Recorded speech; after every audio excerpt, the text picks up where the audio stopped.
Whoa, you've caught me, and I'm back to talk to you about the regions of North Mississippi. Last time we covered the North Mississippi Hill Country, and today I'm going to tell you all about the Black Belt Prairie. So let's get started.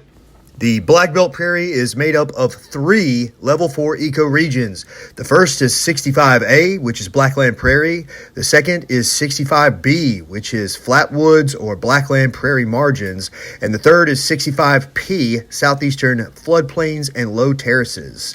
The Tombigbee River and the Tennessee Tombigbee Waterway are along the eastern edge of this region. We share a little piece of this region with Tennessee to our north, about half of it with Alabama to our east, and Georgia has a few small remnants as well. The region is named for its very dark, fertile soils that sit on top of ancient marine organisms from the Cretaceous period. So you can actually find these remnants of marine organisms all throughout the Black Belt Prairie, along rocky calcareous outcrops or in creeks. And actually, a friend of mine gave me these because he lives there and he kept hitting these with his lawnmower. So there was just a pile of them in his yard. So these things are really all over the Black Belt Prairie region.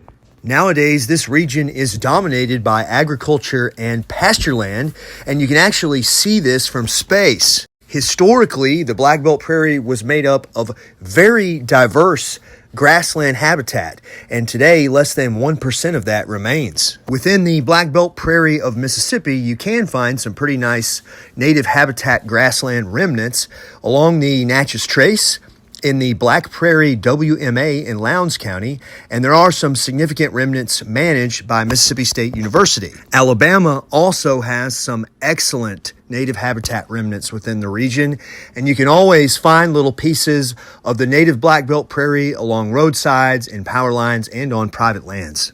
If you find this region as interesting as I do, I've got 4 things I recommend that y'all check out. The first is some excellent research from Dr. Jovan Hill out of Mississippi State University.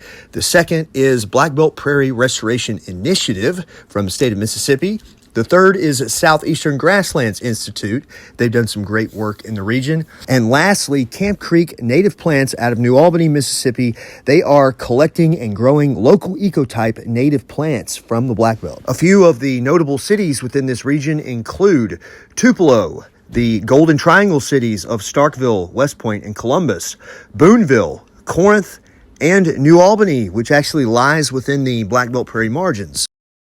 That's going to do it for the Black Belt Prairie. Y'all stay tuned for the final piece, the Tombigbee Hills. Thanks for watching. Y'all have a good one.